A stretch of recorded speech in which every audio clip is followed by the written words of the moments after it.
à tous, j'espère que vous allez bien à l'approche des fêtes de Noël. Aujourd'hui, la vidéo s'intitule « Venez profiter du système africain ». Ah, vous regardez ma coiffure d'aujourd'hui? Vous avez raison, j'ai changé de look. En fait, je voulais aller chez le coiffeur, refaire mes tresses, mettre ma perruque, et puis je me suis dit, mais pourquoi ne pas te présenter à tous tes auditeurs au naturel? Donc aujourd'hui, j'ai voulu me présenter à vous au naturel. Une petite parenthèse quand même pour vous expliquer pourquoi. Effectivement, beaucoup d'entre vous me demandent, mais pourquoi tu es toujours avec tes perruques? Je suis souvent avec mes perruques parce que malheureusement, je fais partie d'une génération de femmes qui ont maltraité leurs cheveux. J'ai 41 ans comme vous savez et cela fait à peu près 31 ans que je maltraite mes cheveux avec plein d'antivaleurs qui nous ont été données, transmises par nos parents, nos mamans qui ne savaient pas non plus comment prendre soin du cheveu crépus afro. En réalité, il faut hydrater ses cheveux. Souvent, le cheveu est comme une plante, il faut pouvoir l'arroser. Y faire des masques souvent, prendre soin avec toutes les méthodes. Merci au NAPI, parce que grâce à vous, aujourd'hui, cela fait 1 an que j'ai arrêté les défrisages. Cela fait 1 an que je sais prendre soin de mes cheveux. Et donc, alors je vous le dis à tous, d'ici, allez, 5 ans, peut-être encore 4 ans, je pourrai avoir de longs cheveux, de beaux cheveux au naturel, car j'avais toute une calvitie devant que je n'ai plus. Maintenant, je peux venir vers vous au naturel. Bref, c'était une petite parenthèse pour vous dire qu'il est important aussi d'encourager les gens à entreprendre en Afrique, mais il est aussi important de pouvoir vous dire, soignez vos cheveux pour pouvoir les porter au naturel, même si vous aimez les tissages et les perruques, mais que vos cheveux soient beaux et propres en dessous de vos perruques. Aussi, je vais dire à la génération des moins de 40, des moins de 30, vous n'avez plus aucune raison pour maltraiter vos cheveux. Demain, nous devons être tous noirs et fiers de nos cheveux crépus. Venons maintenant au vif du sujet.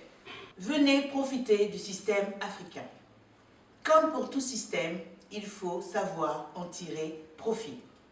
Comme vous le savez, le système africain, au titre de l'administration et de l'imposition, n'est pas encore régi, on va dire, comme il faudrait. C'est un inconvénient au jour d'aujourd'hui, mais c'est aussi un avantage. Dans quel sens? Je vais vous expliquer cela en appuyant sur 2 avantages. Le premier avantage, c'est le système informel. Le deuxième avantage, c'est les arrangements entre amis. Le premier avantage, le secteur informel. Le secteur informel existe en Afrique. Donc, cela revient à dire que vous pouvez commencer une entreprise. Cela concerne surtout les TPE et les PME. Commencer une entreprise sans être déclaré, sans faire les formalités administratives nécessaires pour votre inscription. Bien sûr, c'est toléré, mais il est important d'en sortir très rapidement. Cela vous permet de créer une trésorerie et également d'être sûr de votre business, de savoir si c'est un business viable, parce que malgré tous les business plans que l'on fait, effectivement, on est dans l'attraction positive, mais il se peut qu'il y ait des réalités qu'on ne maîtrise pas avant d'ouvrir son entreprise. Ainsi, le secteur informel vous permet d'avancer et d'être sûr de votre business. Mais sachez que c'est un avantage et il faut pouvoir quand même, en tant qu'entrepreneur, se conformer aux règles administratives et ceci très vite. En Europe, par exemple, le secteur informel est un secteur illégal. Donc ici, en Afrique, le secteur informel est quand même reconnu par rapport au contexte pays, mais sachez qu'une entreprise viable est une entreprise inscrite régulièrement. Deuxième avantage, les petits arrangements entre amis. Je dis petits arrangements entre amis pour être correct. J'entends par là les impôts.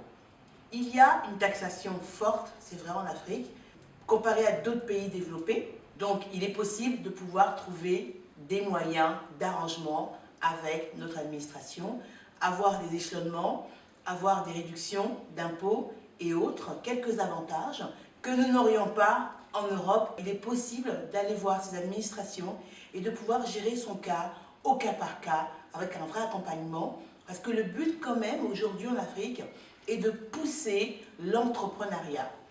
Je globalise souvent l'Afrique. Tous les pays africains sont en train de développer cette part d'entrepreneuriat qui est encore un peu endormie. Donc, je dis l'Afrique juste pour dire qu'il est possible de pratiquer mes conseils dans beaucoup de pays d'Afrique. Donc, je vous invite à venir, à profiter justement de ce système qui, au final, veut quand même faire évoluer ce côté entrepreneuriat africain. Venez, tentez votre chance, vous êtes chez vous, venez entreprendre. À bientôt!